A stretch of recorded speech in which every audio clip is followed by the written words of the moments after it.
What's up, daddies? Are we pissing our pants yet?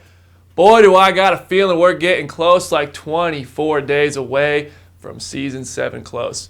BD here with a surprise newscast on The Walking Dead on Comicbook.com. It has been a week of big news, so I figured we should give you a shout with all of it. We've got some big Season 7 scoop we're going to talk about from the cast and crew this week, but something I'm actually more excited about. Over the weekend, I checked out the Walking Dead ride at Universal Studios Hollywood, and I really just want to talk about that experience with you guys. It was unreal. First of all, let me walk you through it. You walk through, and there is the doors where Rick Grimes woke up. Don't open dead inside in that hospital. That's in the queue line. Then you walk through, and you find Bicycle Girl. You find the Del Arno Foods truck. You find the prison, and while you're walking through the prison, there's guys up top with guns just shooting at you, telling you to hurry up and get through and bring your people. They're gunning down zombies. It was really, then you come around a corner, there's a guy with a shotgun in your face. It's really one of the most terrifying things I ever did, but the biggest takeaway from it was how it has Greg Nicotero's stamp all over it. Now, I know a lot more people did a lot of work on this ride,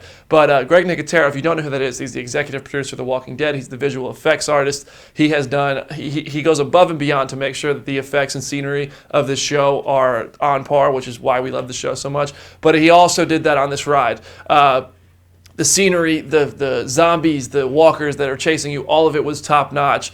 So if you get a chance, I can't recommend enough. Go out to Universal Studios Hollywood, do this Walking Dead ride. It is terrifying. It's open now. They're doing Halloween Horror Nights as well. So if you want a good scare, it's a great time to go to Universal. But now, let's talk about all this Season 7 juice I was teasing earlier.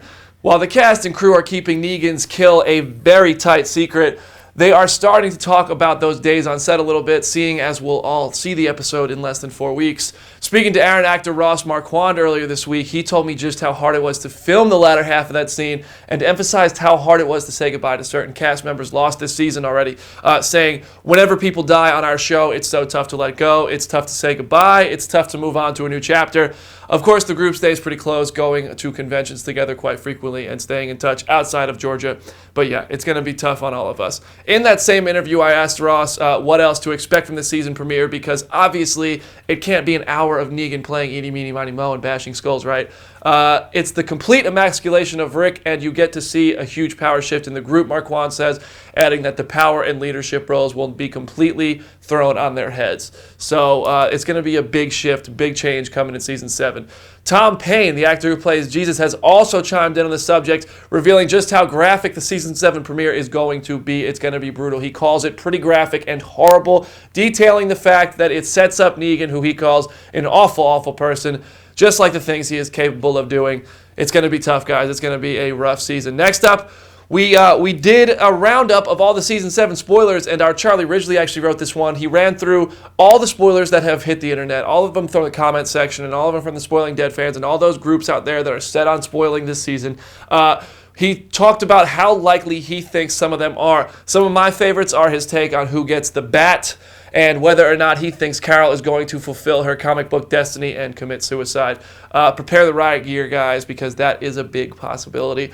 Finally, a big story popped up yesterday. Frank Darabont, the showrunner from the first half of the second season, has been pursuing a lawsuit against AMC for royalties money for his time with the show back then, and it was revealed just how much he's asking for. $280 million. $280 million, people. That's like Negan saying, give me half your stuff. His contract indicated he has a claim on up to 10% of the franchise's haul, so this would indicate that our favorite series on TV right now is raking in billions in revenue. In any case, if the case makes it to trial, it won't be tended to until 2018 at the earliest.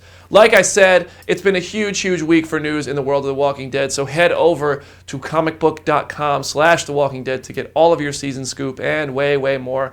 Keep in mind, we're going to New York Comic Con in less than 2 weeks, and we will do our best to make sure you feel like you are right there with the cast and crew on your knees in front of Negan at Madison Square Garden, and make sure you don't miss a thing. On behalf of Comic Book Nation, I'm your Walking Dead insider, Brandon Davis. I'll see you all October 23rd.